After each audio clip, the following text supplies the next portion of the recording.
And yo, the Sports Bag Bros podcast is coming back at you. 2025 is here, and this is our second time in 2025 dropping those sports on you. This is a busy week. This is a busy sports time. We have the playoffs. We talked a bit about that on Monday. We have college football, the Final Four. If you talked about college basketball from past years, the Final Four. This is the Final Four, and it's coming on tonight. How anticlimactic was good. What's happening?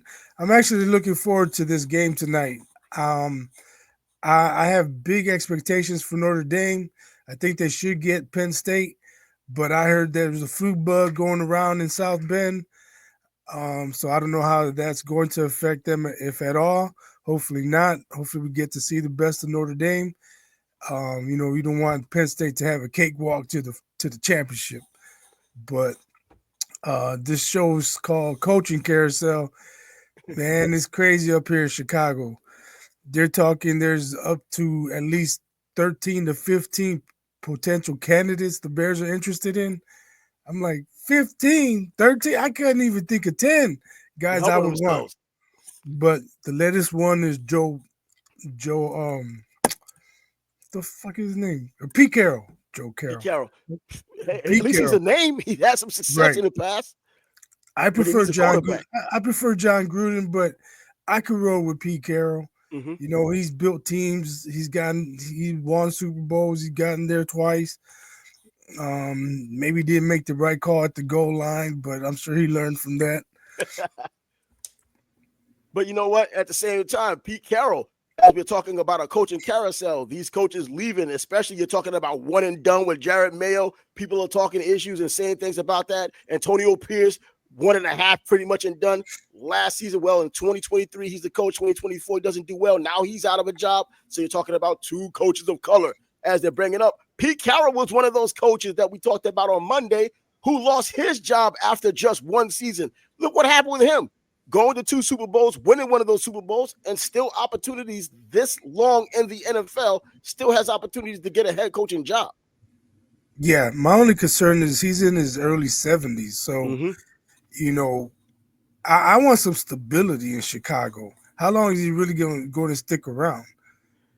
He's enthusiastic. But you know what? I anytime I think about a coach who's old or older, I always think about Marv Levy. Marv Levy was just there.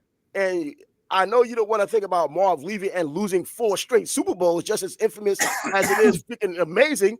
But I think that Pete Carroll still has that fire. He was disappointed about what had happened in Seattle, how they let him go the way they did. And he still has – he's one of those guys that has this motor that just continues to go on and on. He has that type of excitement. He exudes, and the team feeds off of it, and it has to be the right team. Believe it or not, I know you're already up there. The Chicago Bears have what it takes to win. They just got to put it together, man. What they did, they made the most splash moves in the offseason in 2024. And it just didn't work out that way. But you saw pockets of time when it was working. It wasn't just Caleb Williams, but seeing how everything kind of worked. That last game against Green Bay, it wasn't a numbers game, but the ultimate win is what mattered.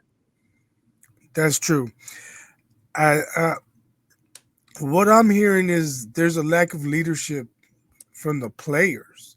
Oh, now like people on the radio, they're saying there's no way this team should have fallen apart after the Hail Mary loss in Washington. If they had good, strong leaders, they would have came together, found a way to get back on the winning track. Instead, they lost 9 in a row after that game. So, people here in Chicago are questioning the leadership from the players, not just from Eberflus. Now, as far as leadership goes, and now we got the team president, George McCaskey, coming out. He held his press conference, and they asked him about the chance to sell the team. And he basically blamed the fans. He's like, there were so many fans from the opposing team, our team almost had to use a silent count. So, wow. At home? Like, he didn't really address the question. He's just saying our fans are selling their tickets, allowing opposing teams' fans to come in our building, blah, blah, blah. Well, if you lose 10 in a row, who wants to watch that garbage? And they want their money back. and they Yeah, how want can their you money blame the back. fans? Like Now, you've seen that show, you've seen that movie. You know how it ends. Hey, if I can recoup a few $100s for my ticket, hey, why not? Why go sit in the cold and watch your team lose another week in a row? yep, get your money, go home, watch that television, and well, it's warm while watching that television. But in terms of leadership for the team, who are they expecting to step up? Because would it be good or bad, or what would it be if Caleb Williams wanted to be the person to step up? Are they really going to listen to him? Did he do enough to take command of the offense or even the huddle for someone to even take any direction from him? He had ups and downs like rookies have, but there's Mhm. been rookies in the past that can come into a huddle and you can see. I don't know if it was that much with CJ Stroud last season because he was quiet and he did it quietly. And that seems like his demeanor. Caleb Williams doesn't seem like that quiet guy. He doesn't seem loud and obnoxious either, but he looks like he could take command. Do you expect that from him in his first season? Yeah, I think it's kind of hard to expect that of him in his first season, but it seems like that's what was needed. Somebody needed to step up and grab the bull by the horns and try and lead the team. I don't know if you remember, but in the preseason, there was a report that Caleb Williams went off on the team talking about you guys need to clean up after yourselves. You can't just throw your towels down and leave your jock straps on the floor. You know, that's not for them to pick your stuff up. And I was like, well, okay. I thought that was a good sign. He had the balls to speak up on people cleaning up after themselves instead of being lazy ass bums. But it didn't translate onto the field. On the other hand, they could have been looking at him as this rookie coming in, talking about cleaning up these feminine traits in their opinion, and you have nail polish. Who the hell are you to tell us? Of That, course, I mean that that's the could way you. be, but That's how it could be in that locker but I'll room. tell you what, if every one of those guys' mamas knew about that, they would tell them, That's "Hey, you probably need to true. clean up Yep. after yourself." Yep, you shout them out like that, it becomes a public story. Your parents or your parent will be the one who may take responsibility for it. Or people look at them cockeyed. You didn't raise him any better than that. This guy doesn't know how to clean up by himself. I Mhm. can see how it could go awry like that. But man, the overall coaching carousel in the NFL, we're talking your team is only 15 coaches, 10, 15 coaches. All these other teams doing the same. The Jets are doing the same. I forgot all about New Orleans. Didn't they fire their coach like in November? I mean, Yeah. all these coaches get fired. They started off 2-0 and turned out to be one of the worst teams in the NFL. I was surprised and shocked like crazy. And with Matt Eberflus, your guy, he was let go for the first time. The Bears had to make history to get rid of him. They never fired a coach in their whole 100+ year history, and they got rid of him because it was so bad. It didn't look like it would have gotten any better. But I also think that it was kind of spillage from the previous season. You were saying he shouldn't have come back to begin with. He should not have. I mean, I believe he's the only coach that coached 3 games where their win percentage was in the 90s, 90 percentile, and they lost all 3 games. That had never happened before. Man, it's well, he got what he deserved in that case. But Eventually, sometimes but these owners or these football people outsmart themselves too much. I don't know how. Things that we see as fans, fans seem like they know everything. They act like they know everything when they don't know much of anything in some cases. But some things are so glaring, you would think that you couldn't not see it if you tried not to see it. As an owner, as someone else on the team, people in the locker room, you just know that things just aren't well. You just know that this guy isn't getting it done. And we started to hear a little bit more about that when it came to Eberflus, later in the season when players just started becoming more and more vocal. And I think that's what led to him getting fired. But going to other coaches like Antonio Pierce, not such a great season last year. He picked up, a truncated season. Come into this season, had a lot to say, played tough, but is it really his fault when he had 2 quarterbacks that really had injury issues? But not only did they have injuries, they're not elite quarterbacks. I like Gardner Minshew. I called him the best backup of all time not only because of performance and not even performance, it's because of just the excitement he exudes and the team seems to feed off of it. But it seems like the black hole of the Raiders is always going to take precedence over whatever exuberance you may have. the Raiders of late and now the Raiders of old, because these aren't even the 80s anymore. Right. It just seems like they have a star here, a star there, but they haven't really had a complete roster in a long time. Nah. Quarterback wise, I can't remember. Jamarcus Russell was supposed to save the organization. We saw how that ended up. I can't remember the last time they had a quality quarterback. That includes Derek Carr, who was supposed to be something special. And, well, he's in New Orleans, still not being special. I thought he'd be good enough, and he's not even that now. Whether it's the injuries or he's just one of those journeymen who has a big contract. Daniel Jones kind of quarterback. He's better than Daniel Jones. But pretty much the same results. The Giants are looking better than New Orleans. Yeah, I'm not sure what happened with Carr. He had one really good season, and then it was all downhill from there. You know, I've mentioned in past shows, my best friend is a Raiders fan, so we watch Raiders games, and we can't understand what the problem was with him. You know, he missed a wide open receiver, underthrow him, or miss a deep pass. The guy's open by 2 yards, and he was just way too inconsistent. Yeah, I don't know. I thought that he had something there. Apparently, he didn't. And not like his older brother, David Carr. David Carr just came into a bad situation in Houston and was sacked like record amount of time, over 70 sacks. And this guy just got shell shocked. His career was over before it even started. It was just an absolute mess with him. But just looking at all these coaches, that means the pickings are slim. Rex Ryan is back in the mix in terms of trying to get a job back in coaching, and it seems like he could possibly do that. A defensive guy, Antonio Pierce, as a defensive player, also a defensive guy. You probably want some offense mixed in there. The Jaguars, Shad Khan, the owner of the Jaguars, he wants an offensive mind in there. He says the roster right now is a roster that you could win with, and he talked about Doug Peterson as if everything was good. The usual story you give when you fire somebody, but they're still a good guy, which most people still say Doug Peterson is a good guy, but out the door, uncharacteristically, in my opinion, from what I've heard from Shad Khan since he's on the team, he kind of smacked him a little bit out the door, talking about we need someone who's going to not be so predictable. Doug Peterson, not predictable? I mean, I thought when he was with Philly, he was an offensive guy. They won the championship because of him with a backup. And before the backup and Nick Foles got there was Carson Wentz, who was playing well until the knee injury. And that was Peterson's offense. So, and they just not forgot, but he was the one in Trevor Lawrence's second year, got them to a game short of the Super Bowl. So, and it just fell back. So it was more a Trevor Lawrence not staying healthy thing than it is Doug Peterson not knowing or forgetting about how he got his offensive identity.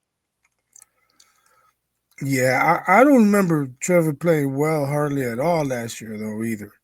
Well, this past season, I saw progress, but that's relative because last season he was just horrendous. So anything he did that wasn't last year's that at least advanced the ball forward was a positive. So it was relative, but there were moments when he did look better, but then the injuries started coming. And now he's becoming one of those players who may be looked at as injury plagued because now he has a multiple seasons of where injuries have played a role.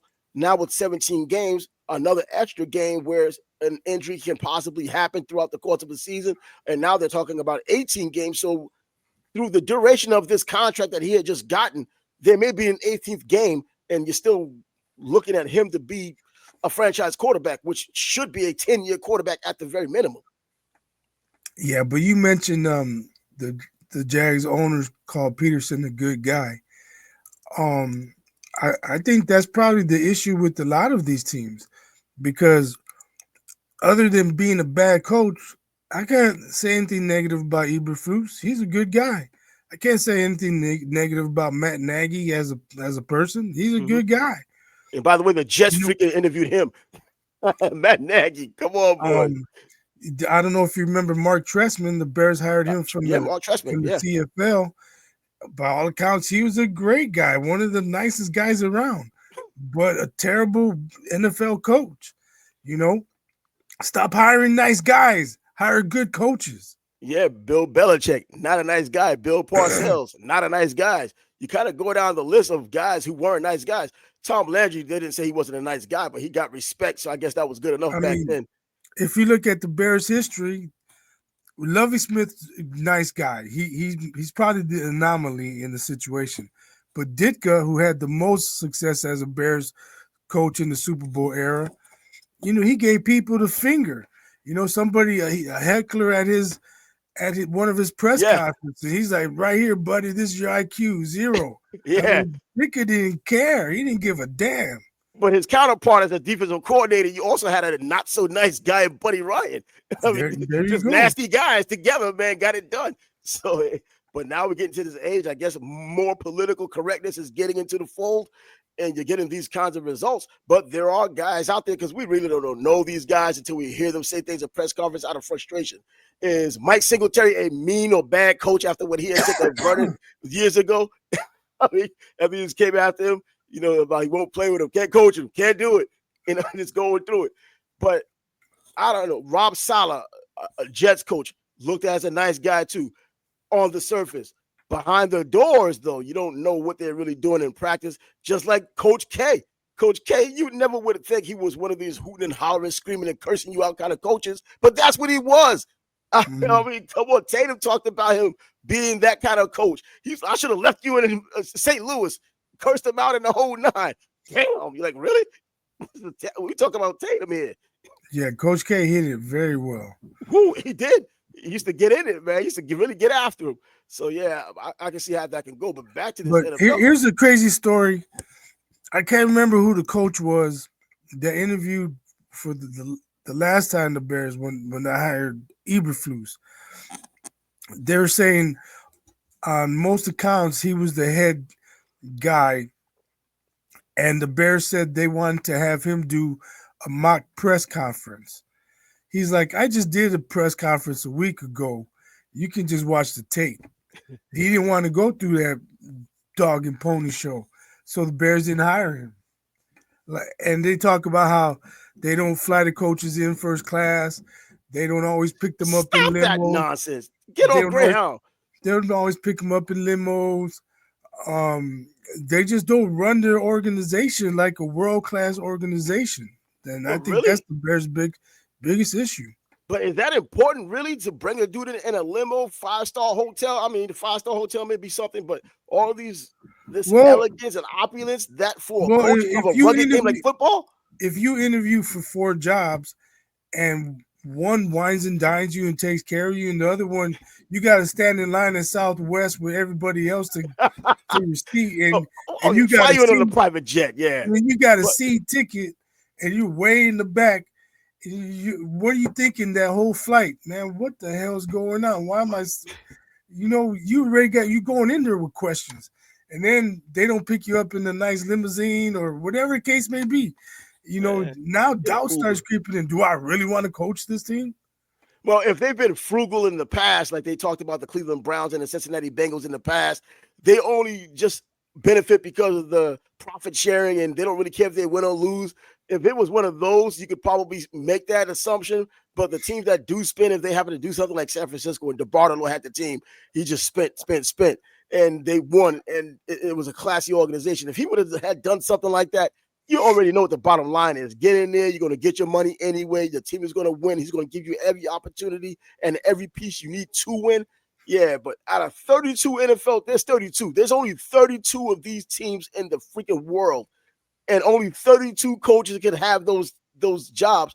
And when you're coming in trying to get one of those jobs, it's very rare you're going to have 6 or 7 openings like we have about now. It's going to be slim and pickings when it comes to that. You take what you can goddamn get. You should, but I don't know. Supposedly the Bears are going to up their game, and they are rolling out the red carpets for certain guys. I don't know. We'll see. Vrabel was in town, I believe. Pete Carroll was in town today, or he's coming to town. So we'll see. So many coaches, so many jobs available. So there are so many coaches based on the jobs. See, 7 jobs or 6 jobs available. You're talking about, if just for yours, 15 coaches, 10 to 15 coaches, then you're looking at all the other teams who may do a lot of the same. I'm thinking that even some of the guys we know of may not be the coaches for some of these teams. They may just dip into the college ranks, especially now with college football being what it is. It seems like the strong survive, but there's been so many coaches now who are leaving. Dirk Cutter being the most recent, and he's an offensive coordinator for Boise State because of the state of college football right now, or college sports with NIL. He was just talking about, and I'm saying the reason why he would leave, go from there to go to the NFL, because this is where it's supposed to happen. The recruiting and the money and all this and that switching hands is because he talked about Ashton Genty when he was a sophomore coming up to being a junior. All the Big Ten and SEC teams were doing 10 times as much to get him and offering 10 times as much as Boise could offer. It's just that Genty was at least loyal enough to stay there. But that's a very rare occasion. We look at this kid, Jaden Rashada, who was with Georgia, and you talk about how he's looking now for his fifth team, at least association-wise. He had Miami, then he had Florida, then he had Arizona State, then he's with Georgia. Now he's leaving Georgia for a fifth team. It's seeing these college coaches just leave and come to the pros where that's supposed to happen. I can see that happening a lot more now. Yeah, and I heard talk that teams are waiting to see what happens with Notre Dame and Marcus Freeman and even Ohio State and maybe Ryan Day. I don't know. I like Freeman. I don't like Ryan Day. He's proven me wrong so far. I'm dealing with Ryan Day. Last year we was talking about Ryan Day. Like, you was like, yo, he needs to go. And I'm thinking like, yo, this is going to be his opportunity to finally beat Michigan because Jim Harbaugh and everybody else left, but that defense left some stalwarts behind. And they lost again. I mean, come on now. Like, bro, I would have lost money. But he made up for it. They beat Oregon. Exactly. They got to where they needed to go, but you still need to see beat what happens Michigan. with Texas. I just don't have a lot of faith in Ryan Day, but I thought they were going to lose to Tennessee. Yeah, and that's true. But they beat the hell out of Tennessee, man. Right. Whoa. But as far as Marcus Freeman, I know that once again the two black coaches in the playoffs. Come on, man, get over it.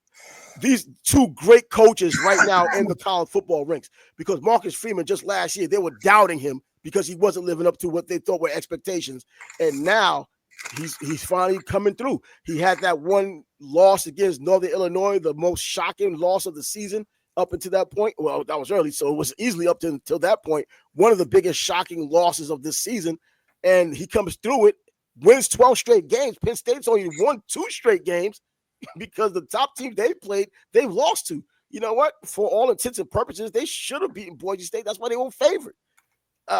Ashton Genty was all they had, and they just stacked the box and stopped them. They couldn't match. They couldn't do anything with the pass. And so now they have a team, I think, even with a possibly sicker Notre Dame team with some IVs attached going into the game, I still can pick them over Penn State because I still think Penn State is still one-dimensional regardless of what they're saying about Drew Aller being such a great quarterback. And I've watched him enough to say, great. Where are they getting this from? I mean, he looks okay. He looks okay, but no, it just doesn't look like the whole picture to me. But anyways, Ryan Leonard ain't looking any better, but Notre Dame is doing it more as an overall team. And it just Penn State, Ty Warren, though, that's the game breaker right there, the tight end. I think he should be one of the top tight end taken. He reminds me so much of Kyle Brady, who happened to come from Penn State. Just pretty much an offensive tackle who goes out and catch passes, but he blocks like hell when he's in at 6'6", 276. Yeah, it should be a good game. If Notre Dame is close to full strength, I fully expect them to come out on top. Yeah, that's what I expect. Not everybody responds to flu symptoms, so we'll have to wait and see. Yeah, but it's so close together too. It's like a couple of years ago when COVID hit, and what was it? What's it? God, man, it just blew my freaking mind. The point guard, what's his name, man? Little point guard from San Antonio now. Chris Paul. God, look, I'm like, come on, I got COVID now. But Chris Paul had gotten COVID, and then people act like he was supposed to just come back and play like a dog again. He came back, he toughed it out, but he wasn't looking good. And they just held that against him. They didn't even mention COVID. Man, look at he choked when it mattered most. He's trash now. Exactly. Oh, bro, the dude just came off his deathbed to play for y'all. And this is what you're saying. But give his body time to recover. I'm serious. And they're thinking that he's out there. They're getting paid the big money. Even if they're sick like we should be sick, they get the best care. Yeah, but it's their bodies still are their bodies, and it doesn't just happen in 24 hours or 48 hours. You still have people having remnants of COVID 3 and 4 months later. This dude's out there playing a freaking full court of basketball and not playing well, and they're tripping over it. But man, I don't know. I call it anticlimactic, this game between Penn State playing that against Notre Dame. It's just not exciting to me. Not as exciting as I thought it would be. It's like the regular season was so much better than what we're seeing now in the playoffs. Is it because we're not used to seeing this caliber of college football this late in the season because it's already over by now, or it's close to over, but we know we got more to go, and we're going to be even deeper into the season? Not that we're footballed out because the NFL is getting their thing going, but it just doesn't seem the same. I just think the playoff hasn't lived up to expectations. No, it has not. All of the early games were blowouts. And then you had people complaining about the seeding. Why did Boise State get a bye? And there's just a lot of noise involved with it, and the play on the field wasn't all that great. But now we're down to the Final Four. Hopefully we get some better football. Well, tonight we'll find out for sure. The first salvo of the Final Four coming on tonight. And then tomorrow you're going to have the second salvo. But, man, it's, still things going on in college football. The transfer portal still a thing. People looking forward to next season for those who aren't in the playoff anymore. And Carson freaking Beck, Jacksonville guy. As always, I want all my Jacksonville dudes I watch since they're either kids or even in high school, whatever. I watch these dudes, but I'm on top of it from junior high school, even earlier in some cases. I want to see these guys succeed. I know if anybody else who see players as they're younger, man, if you got somebody who's coming through the pipeline and it looks like they may have a bright future, you're on that bandwagon as well. But he leaves Georgia now. He goes into the NFL draft. Now he says, you know what? Let me go into the portal and play and use my COVID year, which would be his 6th year of college football. Now he's waiting for another team to pick him out. Early rumors in the beginning, I heard that Miami may want him. I was like, what the hell? I saw that. I heard the BS Arch Manning rumors, which I would have believed and would have liked to believe it to be true. But Carson Beck, as much as I like him just for being a Jacksonville guy, I don't want him near my team. Man. I know what I'm seeing. Now, on the other hand, last year, Cam Ward came out of Washington State. And I remember Mario Cristobal wanted him to go to Miami, and he thought about it. But then he said, I'm going into the NFL. And then his paperwork came back. He was looked at as a 3rd or 4th rounder.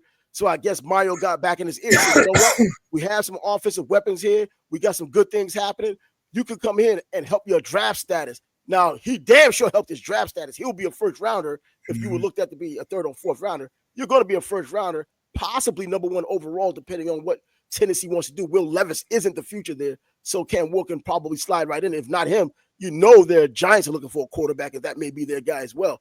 But it worked for him, even though when you look at him and break it down, you got the majority of your fantastic stats at Incarnate Word.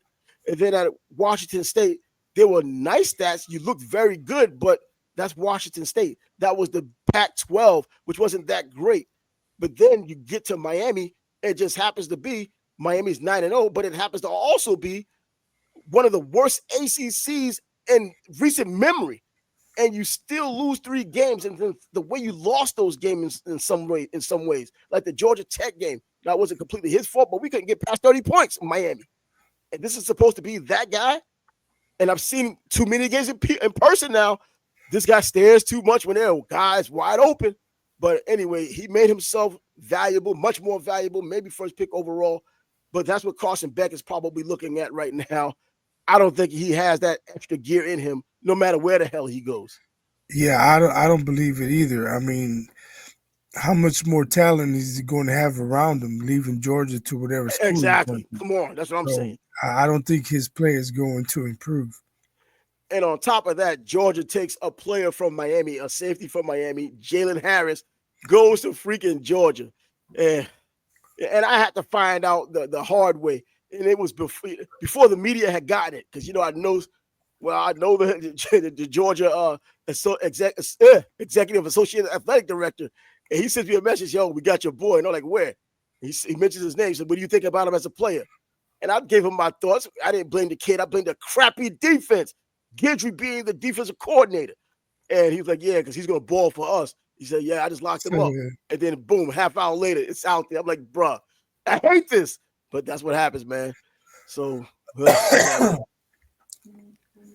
But yeah, man, NFL football is still going on. We got to go into the weekend. So now we can just kind of like, do you want to give predictions about what may happen this weekend in the NFL? Because, well, this is going to be the last show until those boys start getting it on and we start getting on this road to the Super Bowl, this rugged road. I gotta go with the Ravens. As long as Lamar Jackson protects the ball, they should be fine against the Steelers. I don't see how the Steelers are going to put up over 20 points on them.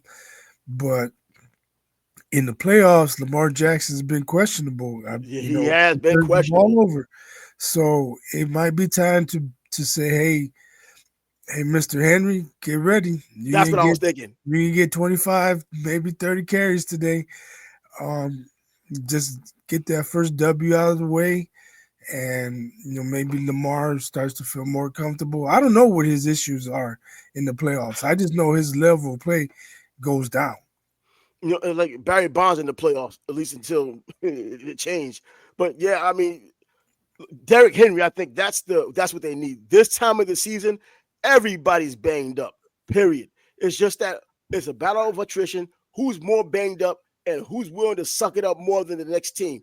Everybody's a good team now. You don't have any weak systems there.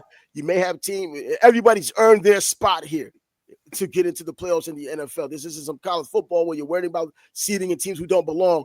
Everybody who's in the playoffs now belongs. You may have some teams that are a lot better than others, but the bottom tier team is better than everybody else that's outside of the playoffs, regardless. And I think that Derrick Henry, who wants to see this SOB this late in the year?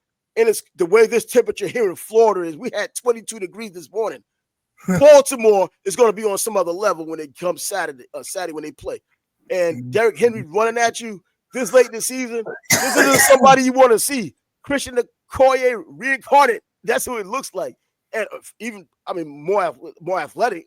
But, man, I can see loading the box. And then finally, I think that Lamar Jackson can show that he's a playoff quarterback with that help that he has. Yeah, they're going to need big games out of Likely and Andrew because Zay Flowers is out with a knee. So, that's one less weapon on the outside. But if the Steelers are going to stack the box, that's going to open up the play action game. Yep. And Likely and Andrews, that's a hell of a tight end duo right there. Absolutely. And Lamar can still run a little bit. He's not like last season, man. He's a little chubby. He wasn't getting that game-breaking speed. Now, it isn't like he once was because the wear and tear of an NFL career has slowed him down as well. But going back to Pittsburgh, they don't have anything offensively. Russell Wilson looked horrible, absolutely horrible. And this isn't where you want to give even an opportunity to Justin Fields in a playoff game that matters so much. Unless there's injury, you don't put him in there. Or unless the Steelers' offense looks so bad. If it looks that bad, oh God! I just can't. I would compare it to Jalen Hurts of Alabama getting replaced by Tua, but Justin Fields ain't no Tua. There ain't no Tua, but going into that season, man. But it's a different look. And it is a different look, different dynamic. You might have to shadow Justin. You don't want him running free. But this is a good team, though. And you know what? And Justin is what Lamar Jackson was when he came into the league in terms of that dynamic running. Justin Fields is still young enough to be that explosive runner when he needs to be explosive in that cold weather as well. He's used to it. I saw him going into the locker room in the last game, just like, yo, bro, I've been in Chicago before. He's like, not a worry in his face, man. Just walking right in the locker room. He wasn't going to get any burn, but this dude's been there before in terms of weather. Talk about a Bears fan nightmare. Yeah. Russell Wilson gets pulled and Justin Fields goes out, runs for 125 yards, 2 touchdowns, throws for another one, and they upset the Ravens 27-24. Bruh, if that happens, bro, man. That would be a Bears fan nightmare right there. Oh, no, that would be something, man. I don't think anybody's expecting him to do it, but you just don't know, man. And some people just step up. And it seems like it's it seems like more of a cliche, but damn, for some reason during the playoffs, man, you start seeing players who just, even in the Super Bowl, you start seeing players who just weren't quality players before become quality players. I look at back at Jeff Hostetler, even though he took over for Phil Simms back in 1990 before the playoffs, man, he just had a magical run. But he also had some supporting staff, man, with Dave Megan at running back and Otis Anderson, who doesn't fumble anything. And he had a fairly mediocre passing wide receivers to throw to. I think Mark Ingram, one of them, and Stephen Baker, the touchdown maker. Yeah. And so, yeah, and I remember, how he was able to do that. And, even for one moment, remember Timmy Smith, because probably no one else remembers him, who played for the Washington Redskins, not the Commanders back then. So I'm going to say Redskins, when he ran for over 200 yards in the Super Bowl, but Doug Williams got the MVP. The kid was a fifth-round draft pick out of Texas Tech. And then his agent tried to go crazy in the offseason, screwed up my man's career. My man really thought he was that kind of player. He tried to get that bag in the offseason after that performance. I think Doug Williams deserved it, though. He left the game. He left the game after giving himself up and fumbling with the knee injury. I thought he was done. Then he comes back and had the game of his life. Yeah, he killed it. He absolutely killed it. He deserved it. It's just that no one's ever seen a player run for over 200 yards in a Super Bowl, especially a no-name player, Timmy freaking Smith. I mean, what did he do during the season, man? The dude was averaging like 3 yards a carry, and the next thing you know, man, and it wasn't even like he was the starter. It was just his spot duty. For the Super Bowl, though, he just couldn't stop him. But anyways, yeah, you just have times when it matters most. There's just some player that obscure player, even just for one moment, steps up and just does some ridiculous things. But these games we're talking about, Justin Fields isn't an anonymous player.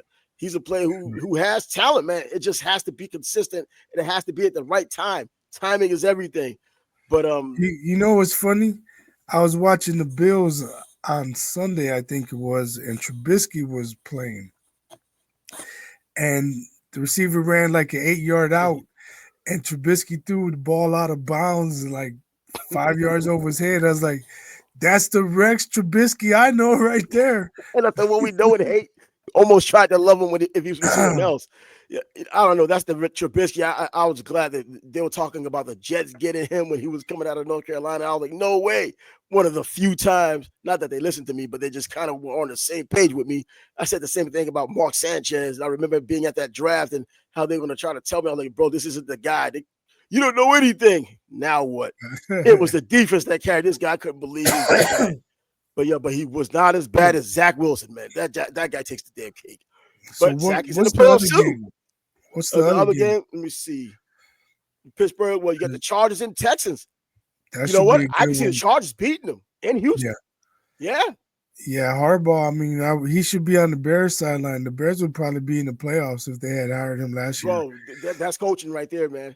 For what he did with this Chargers team, because they did not look anything like that. That's why they hired him, because they did not look like anything. It looked like it was going to be this process of getting to the playoffs. Okay, he's been there for 3 years. He should be in the playoffs. He should start making noise in the playoffs. This dude gets there in his first year. They're in the playoffs, and they're playing. And look what they did when he got there. They traded Keenan Allen. They got rid of Eckler. They got rid of dudes, yeah. When they got rid of Keenan Allen, I was like, wait a minute. Made the world think they're rebuilding my ass. They're in the playoffs. Yeah, and they used their second-round draft pick, Lat McConkey, to lead as the wide receiver on their team. They're doing it with a rookie and Bobby Herbert. They got a lot of parts and pieces, and they're making things happen. It's just not simple. It's just surprising. I don't think many people really expected this. We've seen so many Chargers teams in the past that look like they may just have, even going back to LT days, LaDainian Thomas. Let's just call him LaDainian Thomas. There's only one LT. But, yeah, even back then, you think they have that team that's going to finally just step out, get San Diego that championship, and it just didn't happen. Now, I don't know about a championship this year, but with Harbaugh starting off like this and looking at his record and knowing his resume, the things he's done in the past, I don't think this is something that falls back on its face and then has to regain steam, kind of like the Jaguars. The Trevor Lawrence second year, then third, fourth year is like trash. It could be one of those situations. The Chargers are thinking, don't let us win one. Don't let us beat the Texans, because now, their confidence goes up. And yeah, they'll get a tougher matchup. I don't know if it'll be the Bills or the Chargers. Chiefs. Whoever, but Harbaugh has a lot of experience, man. Yeah, a lot of experience coaching wise. I think the players obviously love him. The way they play and the way they respond, you can tell a lot of times when the team respects the coach or likes the coach. He could be a hard ass, but he needs to be a hard ass. That's part of the job. But he conveys his message, he communicates, and they just seem to play the way his personality. They play through his personality, and they're winning games. And this CJ Stroud this year, he played so well last year that if he'd have played this way last year, I think he still wins the MVP. This is pretty mediocre. It would have been mediocre for him Rookie now. of the year. Yeah, rookie of the year last year. If he didn't have these stats this year, it still would have been enough to make a noise this season. Last season as a rookie of the year candidate. And it's just that he regressed because the bar was set so high. I think he's still going to be continuously a good quarterback. I don't think he's going to be a bad quarterback all of a sudden. They figured him out. Now he's just going to be a mess. I just think that, this is just a winnable game for the Chargers. And then on Sunday, let me see on Sunday what we got here. Well, Denver playing the Bills. Denver playing the Bills should win, and they should probably win by a lot. It's not even a weather game because Denver's also a bad weather also, but the Bills are just that much better, that potent, and you still look. I can't say we still have a rookie quarterback. Shit, CJ Stroud did that last year, but Bo Nix, man, I'm glad he's doing well. I really like to see how well he's doing. And then of course Green Bay and Philly. That's going to be the game. So how are there 3 AFC games and only 1 NFC game? There's 2 NFC games. 3. Yeah, let me see. Oh yeah, you got it. Yeah, I don't know. Chargers, Pittsburgh, and Denver. And then Green Bay and Philly. Okay, no, I missed the other game. Washington and Tampa. Oh, okay. Okay, Washington coming down. That was good weather. Yeah. Good weather. Yeah. Not a young quarterbacks, plural. You do have Jaden Daniels coming down to Tampa. Better weather than you have in freaking Washington right now. So, yeah, definitely. If that does matter, but I think that Washington can win because Tampa, man, you just as much as Baker Mayfield has grown on me, you just can't really guarantee him at any time, man. There's that time he could get 4 or 5 touchdowns and look fantastic. The next time he could throw 3 interceptions and tell you it was somebody else's fault. I don't know, but I like he grew on me. I could not stand Baker Mayfield. Now I'm like, yo, bro, I root for this guy, but Jaden Daniels, I'm rooting for this dude too, man. His first year doing this. I'm gonna go with Tampa, only because Washington, they played in a weak division. They got a lucky Hail Mary against the sorry ass Bears. But they beat Philly though. Yeah, I mean, I don't know. I don't have full trust in Washington. I know they're a team on the rise. Jaden Daniels, I would have preferred the Bears drafted him. I've said that many times, probably 100 times on our shows. But as far as Washington, the team, I just don't trust them in the playoffs. I mean, to go on the road and come out with a victory, I'm not saying it can't happen. I'm not going that way. Man, I still like Baker Mayfield, man. I want to go with Tampa, man, but that Jaden Daniels, he has that proverbial it, even if it's just going to be this season. I think Tampa has been inconsistent enough for Washington to come in and win the game. I'll take Washington in the game. I think that Washington can pull it off. Offensively, or we already know offensively, it's all gonna come down to Jaden Daniels. It's been on his shoulders all year. I don't think the moment's too big for him. A Super Bowl is big. A playoff game is before the Super Bowl. I don't think this is it's overwhelming for him. He's played enough football now in the NFL to know what the expectations are, and he happens to have the benefit of not playing a mega team. He's not playing Buffalo. He's not playing Kansas City. He's not playing even Green Bay or Philadelphia. He's not playing one of the big dogs. He happens to settle for Tampa Bay, who played in the NFC South, which wasn't anything this year. Yeah, we'll see. And as far as the Packers, it depends on the health of their quarterbacks. Jordan Love, he had an elbow or hand injury. Yeah. I think he hit somebody's helmet on the pass, and then his backup, he had Malik Willis. Willis had some type of issue with his hand. They if their quarterbacks can't throw the ball, they're That's really it. in They can't trouble. run themselves to a Plus, championship. plus they're gonna have their hands full with Saquon. Yeah, they are, man. Look, Saquon got that rest too.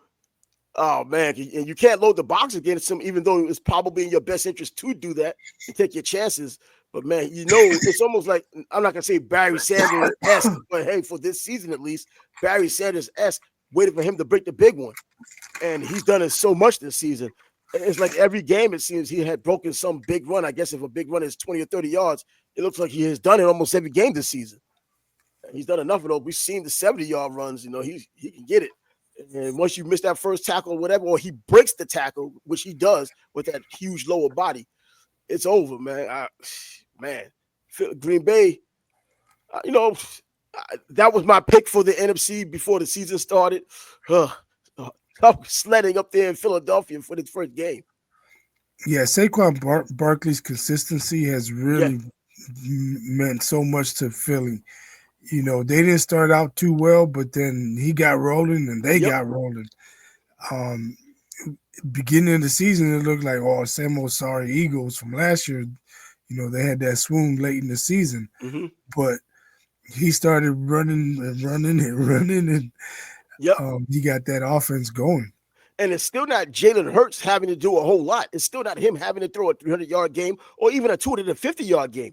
He can get away with a low 200-yard game or 190, 80-yard game with 2 touchdowns because Saquon's taking care of the rest. And he's been getting away with it. Hey, you know what? If it's helping the team win, you've earned your money.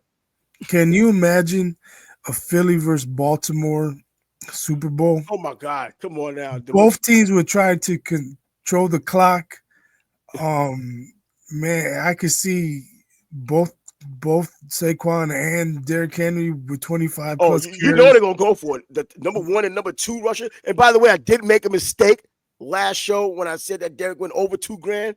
They put the stats in that same day when they normally wait until the last game is played before they put the stats in. They put it in the same day that he had got his yards, so he was just under 2,000 yards as well. Okay. But in any event, yeah, the number 1 and 2 rushers going against each other to take the air out the ball, and that's the game. Yeah, that would be crazy to me. Like, it would be like, would both teams stack the box and force the quarterbacks to throw? Because Philly wants Saquon to run the ball. Yeah.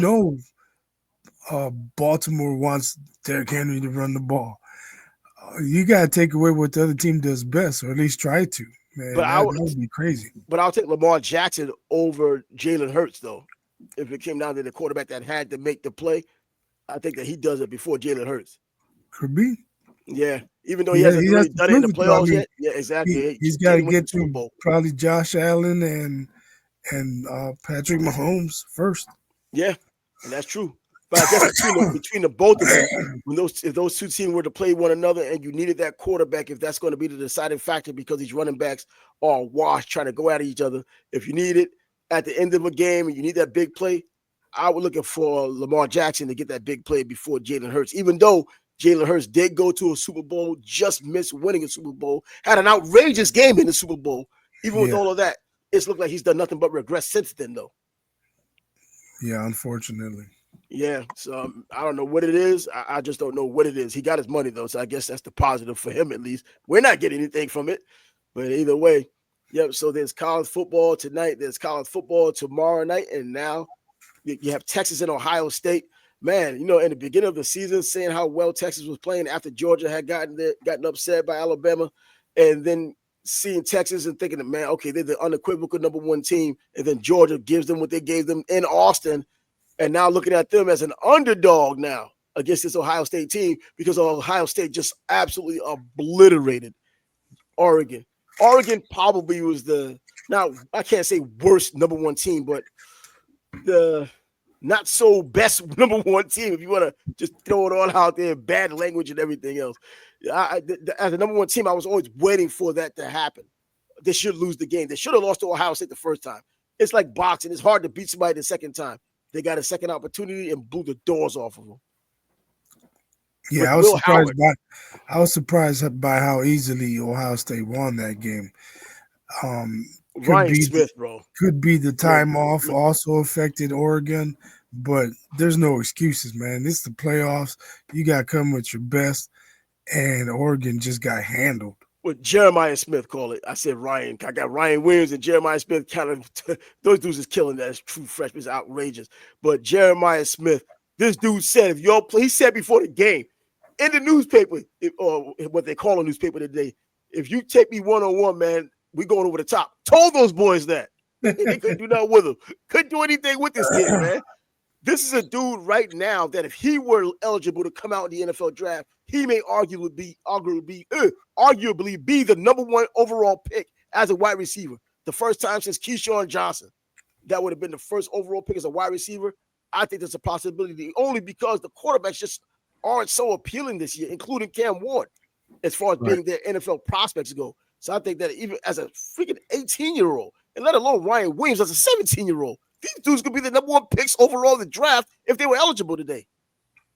Yeah, Crazy. that Ryan Williams is just a freak of nature, Freak, man. man. That Freak, that man. kid is bad as hell. But Absolutely. I don't know, man. I don't have faith in Ryan Day and Ohio State, but they've been looking good. So I'm I'm going with Ohio State. I It's hate to going to say, be is Ohio it State versus Notre Dame matchup, if oh, I can see that, in my yeah. opinion. But I hate to say that, that Ohio State, is that Oregon was that bad, and Ohio State was just, got their number. But I think it was that situation. I think Oregon wasn't as good, even though they have run through the gauntlet. They played in the Big Ten, which has now proven to be the best conference in college football this year. They went undefeated through that, and but they just, God, I don't know. It's just so weird how it turned out. How they went undefeated in the toughest conference, and you still have thoughts of they still don't look like the number one team. You waited for them to lose. Is it because Dylan Gabriel's their quarterback? Is that why? To me, I think that's some of it. You But could be right. well, we'll see what Will Howard has to offer when they do get together. Well, now when they get together against Texas, Quinn Ewers, Arch Manning. Who do we see? Because I think that Quinn Ewers, he does have that extra COVID year, just like Carson Beck does. Is he going to use it? He's going to go to the NFL.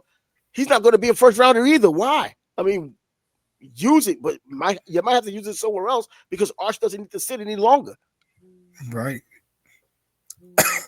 So, anyways, I guess Yeah, I think it's time for Arch Manning to hit the field. I mean, yeah, it's time for him to hit the field or hit the road. So yeah, come to exactly. Miami. Go with the One or rumors. the other. Yep. So, anyways, that'll be it for this week of the Sports Bag Bros podcast. College football, as we already mentioned, the Final Four in college football. The NCAA trying to find a new champion for the 2024 season. The NFL getting it together themselves on Saturday and Sunday.